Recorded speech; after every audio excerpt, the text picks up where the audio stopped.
Amém? Marcos capítulo 10 e o verso 17. Uma honra, é um privilégio estar aqui com os meus irmãos para conhecer mais uma parte desse trabalho tão abençoado. E eu acredito que Deus ele vai falar muito conosco aqui, tá bom? Em nome de Jesus. Marcos capítulo 10 e o verso 17. Se alguém do seu lado tiver sem Bíblia, reparta a leitura com ele. Se ele tiver com dificuldade para encontrar o texto, ajude-o em nome de Jesus. Os que encontraram, por gentileza, digam amém.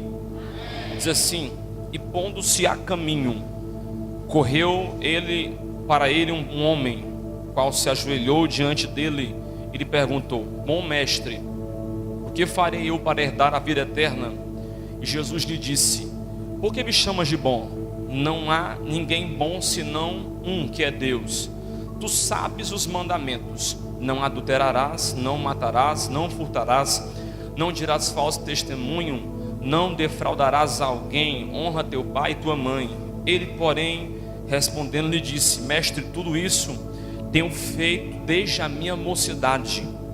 E Jesus, olhando para ele, o amou e lhe disse: te falta uma coisa, vai, vende tudo que tu tens e dá aos pobres, e terás um tesouro no céu, e vem e segue-me. Mas ele, contrariado com essa palavra, ficou triste e se retirou, porque possuía muitas propriedades. E você diz amém.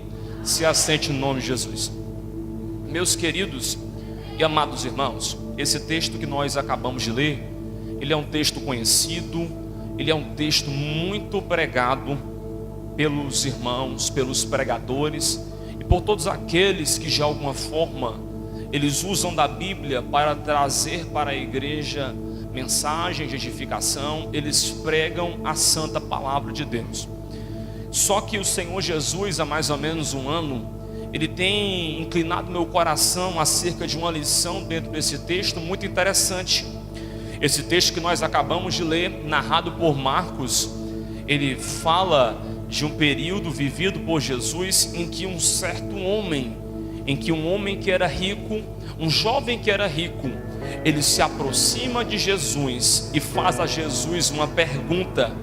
Perceba juntamente comigo que esse jovem, ele é um jovem muito corajoso. Ele chega para Jesus e pergunta: bom mestre, o que eu farei para herdar a vida eterna? Jesus, ele olhou para esse moço e falou para esse moço: não há um bom só a não ser Deus. Por que você me chama de bom? Jesus disse para ele: se tu queres herdar a vida eterna, tu tem que guardar os mandamentos. E Jesus, ele fala os mandamentos da lei de Moisés para aquele jovem. Só que aquele jovem, ele olha para Jesus e fala: tudo isso eu tenho feito, ou esses mandamentos eu tenho guardado desde a minha infância, desde criança que eu aprendi que eu devo cumprir os mandamentos. E Jesus, ouvindo isso, olhou para ele, e diz a Bíblia que Jesus o ama, ou olhou para ele com íntima compaixão e disse para ele: te falta uma coisa, você tem que vender tudo aquilo que você tem que pegar aquilo que você apurar e dar aos pobres. Vai lá, pega aquilo que tu tem e dá tudo aos pobres, e assim você vai encontrar, ou vai achar um dia um tesouro nos céus. E aquele moço, ele se entristece naquele momento e sai da presença de Jesus sem falar nada. E é nisso que eu quero entrar com você aqui essa noite. Pensa juntamente comigo que aquele moço sabia para quem ele estava indo, ele sabia quem ele estava interrogando. Meus irmãos, nenhum homem faz uma pergunta para alguém sem saber que esse alguém pode lhe dar uma resposta. E aquele moço, ele faz uma pergunta muito forte. Ele perguntou para Jesus: o que eu devo fazer para herdar a vida eterna? Se ele pergunta isso para Jesus, é porque ele sabia que Jesus tinha a resposta. Agora, se você perceber aquilo que muitos homens pregam, você verá que os homens pregam dizendo apenas que Jesus iria dar para ele a vida eterna. Mas a pergunta daquele rapaz é uma pergunta um pouco mais diferente. Ele perguntou: o que eu devo fazer para herdar? Ele não pergunta somente o que deve fazer para ganhar. Ele pergunta pergunta o que ele deve fazer para herdar. E eu e você sabemos que herdar, a palavra herdar, ela vem da palavra herança, que quer dizer algo que é dado de pai para filho. Aquele moço, quando pergunta para Jesus aquilo, ele sabia que o reino de Deus, ou o reino dos céus, só seria dado para aqueles que fossem filhos de Deus. É por isso que ele queria ser um herdeiro de Deus. E ele sabia que Jesus era filho de Deus, porque se ele não soubesse, ele não tinha perguntado o que ele tinha que fazer também para também ser um herdeiro. Se ele pergunta isso para Jesus, é porque ele sabia que Jesus poderia dar para ele aquilo que Jesus tinha. O que era? Era uma herança de um pai que o amava incondicionalmente. Agora, queridos irmãos, pense juntamente comigo que aquele rapaz, ele tem uma certa coragem, e eu consigo ver naquele rapaz algumas características que eram características boas, mas por mais que ele tivesse essas características, ainda faltava na vida dele algo. A primeira característica que eu vejo nele é que ele era um rapaz extremamente religioso. Ele era um rapaz que foi ensinado desde a sua infância. Ele disse para Jesus: os mandamentos eu guardo eles desde a minha infância. Ou seja, os seus pais lhe ensinaram qual caminho ele deveria seguir. Os seus pais lhe ensinaram aquilo que ele deveria fazer. Os seus pais lhe ensinaram qual era o caminho que ele deveria trilhar. Ele conhecia e vivia os 10 mandamentos. E por que não dizer a lei de Moisés por completo? A primeira característica que eu vejo nele é que ele era um rapaz extremamente religioso. Segunda, ele era um rapaz extremamente corajoso. Por quê? Porque quando ele pergunta para Jesus aquela frase que ele fala, ele pergunta assim: o que eu devo fazer? Ou o que falta para mim? O que eu devo buscar para ter a vida eterna? Quando ele pergunta isso, irmãos, ele está de certa forma acreditando que a vida dele, da forma que estava, já era o suficiente para ele ter esse reino. Aquele rapaz pergunta com uma certeza. Ele imaginava, quem sabe, que a sua vida já estava no prumo. Ele era um rapaz corajoso. E terceiro, ele era um rapaz confiante naquilo que ele era. Ele tinha confiança naquilo que ele fazia. Mas a quarta e a menos interessante é que ele era um rapaz rico. E por ser um rapaz rico, ele não sabia administrar suas riquezas. Por quê? Porque quando Jesus olha para ele, Jesus falou: ainda te falta uma coisa. Eu penso que aquele rapaz ficou assustado ali, porque ele cumpria os mandamentos.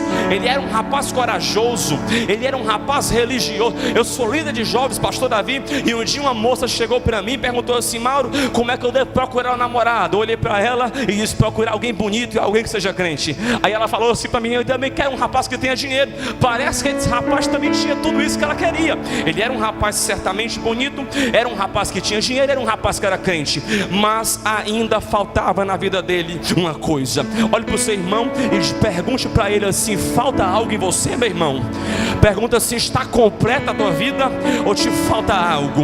Jesus, aquele rapaz acreditava que a sua vida estava correta. E pasme-se, tem muita gente que vive uma vida cristã e pensa que a sua vida está correta, mas ele não entende que na sua vida ainda lhe falta uma coisa. Jesus olhou para ele e disse: te falta uma coisa.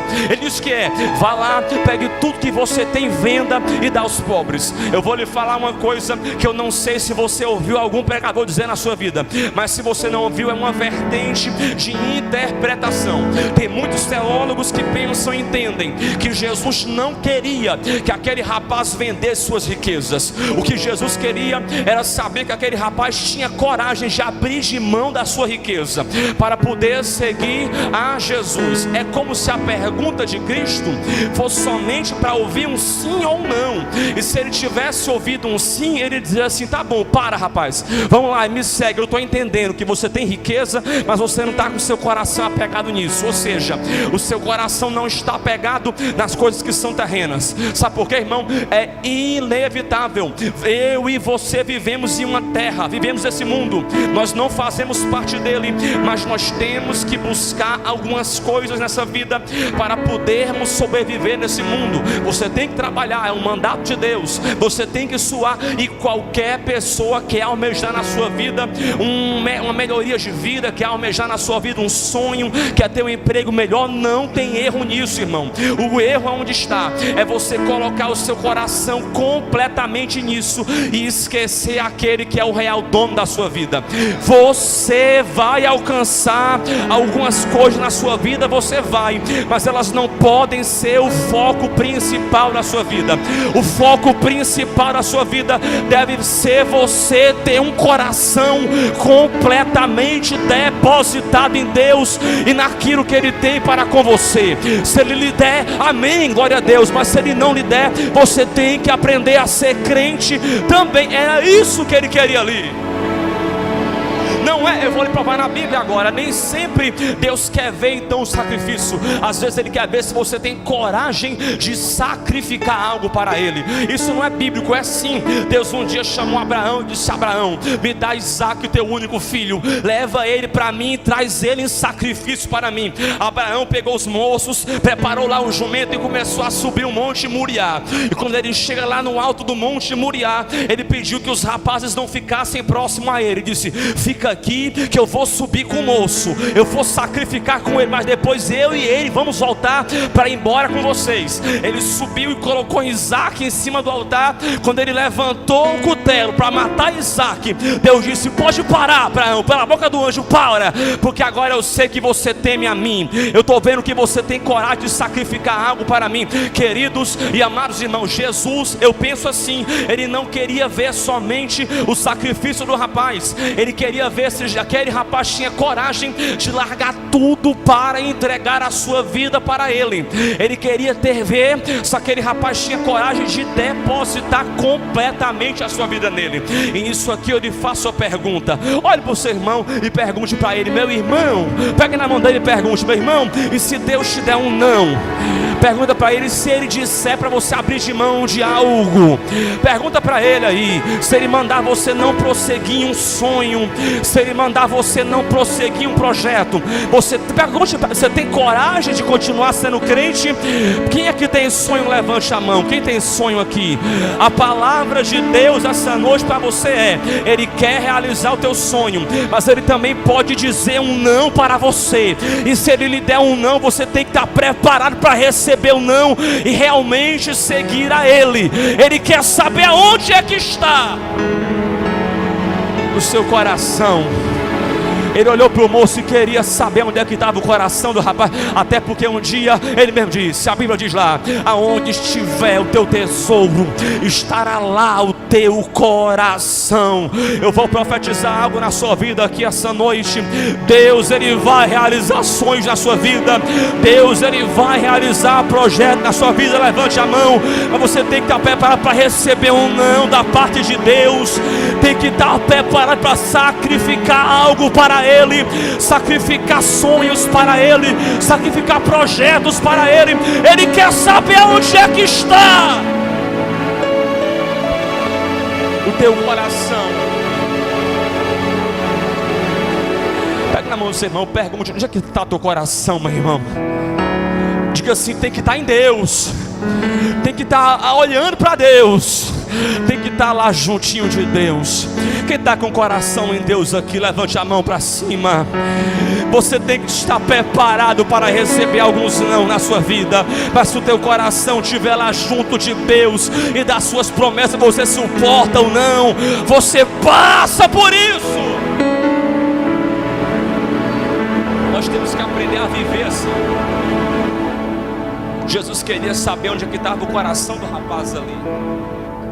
Se o seu coração estava ali junto daquilo que ele tinha conquistado, ou se o seu coração estava realmente voltado para a presença de Deus. Deixa eu lhe falar uma coisa. Deixa eu lhe falar que a sua maior riqueza não é o carro que você conseguiu, não é aquilo que você almejou e hoje está nas suas mãos. Se eu lhe disser que a sua maior riqueza é a presença de Deus que está dentro de você. Sabe por quê? Porque não tem um povo mais feliz que o nosso povo, meu irmão. Lá no mundo, para alguém ser feliz, tem que usar droga.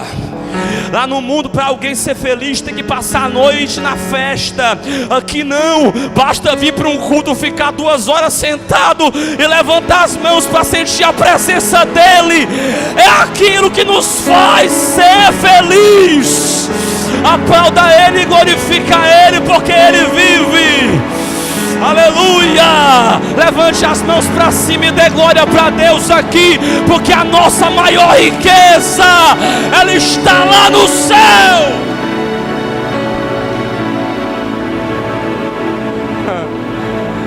Nós estamos junto dele lá. E quando o nosso coração está junto dele, meu irmão, a gente não se apega àquilo que é terreno. Você sabia disso? Quando o nosso coração está junto dele, a gente só se apega nele. Mauro, como é que é? Quando o seu coração está junto de Deus, você não se apega a algo que é terreno, você só se apega à presença de Deus. Olha para o seu irmão, diga para ele: se o seu coração estiver nele, você apega-se totalmente a Ele. Você só quer estar perto dele. O que vale é você estar na presença dele. Aleluia. Mauro, isso não é verdade. Sabe por quê? Porque tem gente que está aqui, meu irmão, está passando uma prova moada. É o diabo querendo que você desvie, fazendo você, querendo induzir alguém para dizer você se desviar. Mas você está aqui assentado e ele está derrotado, porque eu e você estamos, o parafuso aperta, mas a gente não sai dessa presença. Mauro, cadê habitar? O apóstolo chegou para ele e falou: Senhor, se o Senhor não maneirar a mensagem, se o Senhor não maneirar o sermão, o povo vai embora daqui. Ou seja, a situação estava difícil. E Jesus lá, meu irmão, pregando o sermão. Eita, que é assim, né? Quando o nosso sumo pastor e os nossos pastores apertam o sermão, tem gente que não aguenta, né? Aí o que acontece? Se o Senhor não maneirar o sermão, o povo vai embora. Olha para lá, Jesus, a situação está difícil. Se o Senhor não parar, o povo vai embora. Aí Jesus olha para o povo querendo ir embora, e ele olha para Pedro. Aí ele fala: o povo está indo embora? Eu penso que o apóstolo esperou uma resposta assim: pois tá bom, eu vou maneirar o sermão. Mas não foi assim não, irmão. Sabe como é que faz? Pode, Pedro, o povo está indo embora, Pedro. Ele disse: Senhor. Pois Pedro fala o seguinte: pega lá os outros 11 apóstolos e vão vocês tudo embora também junto com o povo. Aí Pedro disse: Senhor, não tem como ir não, Senhor. Ele disse: por quê, Pedro? Para onde nós iremos se só tu tens as palavras de vida eterna? Ou seja, nós não nos apegamos aqui, só queremos estar perto de ti. Você entende isso? Porque essa presença é real. Essa presença é magnífica, que nos faz abdicar daquilo que o mundo diz para nós que é correto, para depositar uma vida completamente diante dele.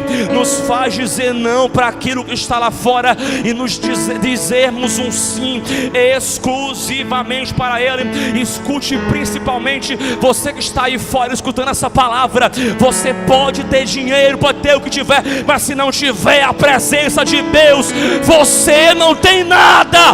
O que vale é a presença. Faz anos que Michael Jackson morreu. Faz ou não faz? Acho que faz uns 9 anos, se não tinha errado, ou 8 anos, não sei. Só que depois da sua morte, alguém que morava na sua casa foi dar uma entrevista e perguntaram qual era o maior sonho de Michael. Faz 10 anos. 10 anos. Parece que foi ontem, né? Sabe por quê? Porque Jesus disse que por causa dos escolhidos ele ia abreviar os dias. É por isso que a sensação do passar do tempo está mais rápida. Olha para cá. Quando perguntaram para a sua empregada qual era o sonho dele, ela disse: Michael tinha 2 sonhos. Qual era o primeiro? Depois de a sua riqueza, depois de a sua fama, ele queria ter um amigo verdadeiro e nunca encontrou. Só que eu e você temos um amigo verdadeiro. Temos ou não temos? Que está conosco a todas as horas, a todos os momentos. Ele não nos abandona. Ele está conosco e não sai de perto de nós. Pode todo mundo te abandonar, mas esse amigo, ele não te abandona. Ele está sentado do teu lado aí, assistindo o culto junto com você. Ô glória! Aí o que acontece? Ele queria ter um amigo verdadeiro e não tinha. E a segunda, ele queria dormir uma noite inteira de sono e não conseguia.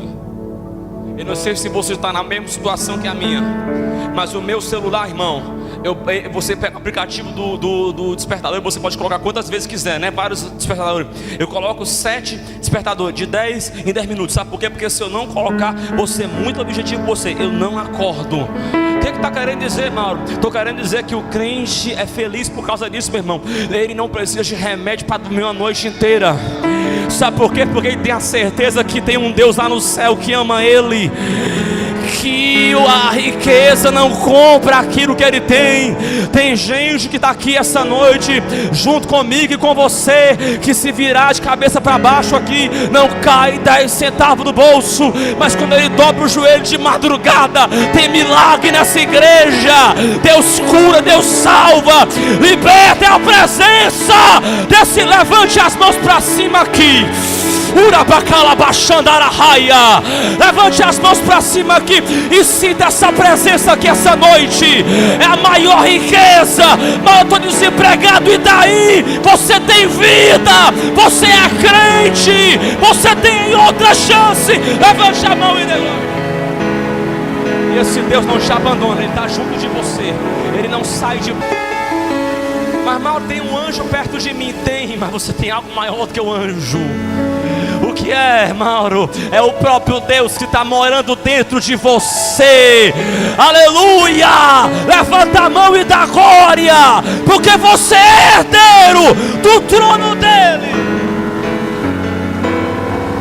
Tem aplauda o Senhor. Aplauda o Senhor. Tem até um hino. Tem até um hino muito antigo, né? E muito bonito, da Fernanda Brum, que ela fala assim: existe um lugar onde o orgulho, antigo assim, né? Não vai me seduzir, né? Onde o dinheiro, a fama, os aplausos não podem me encontrar. Feche seus olhos. Levante as mãos para cima e louve agora. Eu quero estar, cuidar, descansar em teus braços de amor. Nós temos algo que é maior do que dinheiro. Nós temos algo que é maior do que fama. Esconder.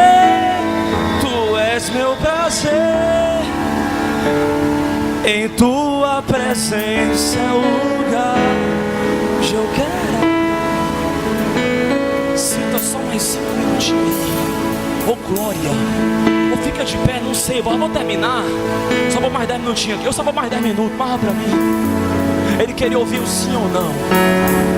Pode sentar 5 minutinhos. Ele queria ouvir o sim ou não. Amém? Ele tem de você um sim ou não aqui essa noite. A pergunta que eu lhe faço é: Ele tem de você um sim ou não? Nós temos que amarrar o nosso coração naquilo que está diante de nós, que é as promessas que Ele fez para nós. A maior que Ele fez é o céu para nós. Quando estamos diante de um sacrifício que tem que ser dado para Ele, Ele nunca nos abandona. Diga amém. E nós somos um sacrifício diário. Sabe por quê? Porque essa carne, ela é completamente pecaminosa. Ela não é. Ela quer pecar. Ela quer ir para aquilo que é errado, né? Só tem uma forma de suportar. É você de fato ter coragem de sacrificar sua vida para Ele. Abraão colocou Isaac em cima do altar. E quando ele levanta o cutelo, Isaac não foge, né? O menino nem pensou 2 vezes. Só vou falar uma coisa interessantíssima. É comprovado teologicamente que Isaac foi amarrado por uma corda. Aí você pergunta para mim, por quê? Porque eu ia fugir? Não, porque era um costume de amarrar o sacrifício. E ele era um sacrifício. E Abraão ia sim sacrificar o menino. Ia ou não ia, irmão? Ia. Só que ele amarrou. Só que pensa comigo. Tem gente que fala, a maior promessa de Deus para a vida de Abraão era Abraão ser pai de nação. Não. A maior promessa foi Abraão ser pai de Isaac. Não é querer ser pai de nação, você ser pai de Isaac. Então Isaac, ele era de fato a maior prova da fidelidade de Deus para com Abraão, e a maior prova das suas promessas. Diga amém. Só que Abraão amarrou Isaac em cima de uma tábua. E se Abraão era a forma real da fidelidade de Deus, há quem diga que Isaac era a promessa de Deus para a vida de Abraão. Diga amém. Repita, Isaac era a promessa de Deus para a vida de Abraão. Só que Isaac estava amarrado. Aonde? Numa tábua de um altar. Olha para o seu irmão e diga para ele: a única forma de não retroceder, de não dizer não, de continuar o sacrifício, é você amarrar. Sabe o que, irmão? A promessa de Deus na tábua do teu coração. Você tem que amarrar a promessa de Deus na tábua do teu coração. Para quê? Para você aprender a suportar. Escuta, você se lembra daquilo que eu te disse há 10 anos atrás? Está de pé? Tá ou não tá? Tá ou não tá? Tá. Aquilo que ele disse para você, tá de pé, tá ou não tá? E a promessa que ele um dia vai voltar, tá de pé ou não tá? Você é herdeiro de lá, diga amém. Então suporta, porque existe uma promessa maior do que tudo aquilo que nós passamos nessa vida. E ela tem que estar amarrada todos os dias na tábua do nosso coração, para a gente aprender a sacrificar aquilo que nós temos. Ele disse lá em João 14: e não se turbe o vosso coração, crede em Deus, crede também em mim. Na casa do meu pai há muitas moradas. Se não fosse assim, eu não teria dito para vocês que eu ia vos preparar um lugar. E se eu fosse preparar esse lugar, eu ia lá para esperar vocês, porque eu sou o caminho, a verdade e a vida, e ninguém vai chegar ao Pai a não ser por mim. Eu vou para lá, até reduzindo aqui o sermão, para que um dia vocês estejam em mim e eu esteja dentro de vocês. O Pai estará em mim, o Pai estará em vocês, e nós seremos um. Pode levantar a mão para cima e dar glória, porque tem um céu. O problema é porque tem gente que não consegue mais alegrar o seu coração com essa promessa. A gente tem que pegar o microfone e ver chave para as pessoas.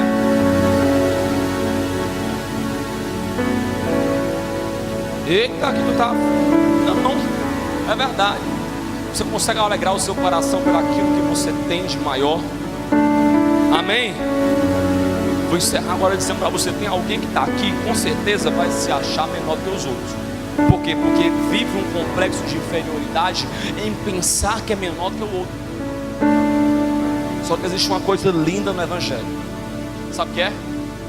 Que quando nós estávamos desgarrados, ovelhas como sem pastor, e todos nós condenados a um dia ir para o inferno, para ser muito sincero, a palavra é literalmente essa: quem crê e for batizado será salvo, quem não for já está condenado. A gente não pode mudar aqui o sermão, né? Tem gente que está maneirando aqui, né? Tem muitas pessoas, tem líderes que estão maneirando. Não tem como maneirar, não. A palavra é essa, meu irmão. E você está aqui porque Jesus disse um dia para Pedro: se você quiser ir embora junto com os outros, vai, mas você não vai, você está aqui. É ou não é? Então vai escutar a palavra. Quando nós estávamos um dia como ovelhas sem um pastor, teve um pastor que veio e sofreu um sacrifício para que eu e você um dia pudéssemos sacrificar algo para estar perto desse pastor. Aí esse pastor é escoteado, esse pastor é cuspido, ele leva uma cruz, ele morre, ao terceiro dia ressuscita, né? E hoje eu e você estamos aqui. Amém ou não amém? Sabe o que é interessante? A gente pega muito sobre o sangue de Jesus, mas se você pensar nesse sangue, esse sangue ele está sobre nós. Amém ou não amém? Ele está sobre nós. que acho lindo nesse sangue é que esse sangue comprou o irmão que tem mais dinheiro aqui essa noite, e comprou o irmão que tem menos dinheiro também, da mesma forma, com o mesmo valor. Você sabia disso? Aí alguém te fala: você não tem um valor. Você tem um valor. Você foi comprado por um sangue que está derramado essa noite sobre mim e sobre você aqui. E posso lhe falar uma palavra profética agora. Deus disse um dia para Moisés: Moisés, coloca sangue nas portas e nos umbrais das portas, porque quando a morte passar por cima das casas, na casa que tiver marca do sangue, a morte não vai entrar lá. Aleluia! É por isso que tem livramento de morte para mim e para você que estamos aqui. O diabo, ele vem como tudo para nos matar, para jogar nós a 7 palmos do chão, mas ele está derrotado, porque nós estamos aqui. Escute, o diabo um dia disse para mim: vou te derrubar.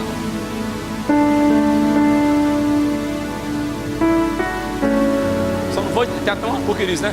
Tem um ator que fala assim: o diabo olhou para mim e disse que eu não ia sofrer a tempestade. Eu olhei para ele. Tem um autor que fala assim: o diabo olhou para mim e disse que eu não ia passar a tempestade de pé. Eu olhei para ele e disse que eu era a tempestade. Eu não vou dizer que eu sou a tempestade, mas o diabo olhou para mim um dia e disse: eu vou te derrubar.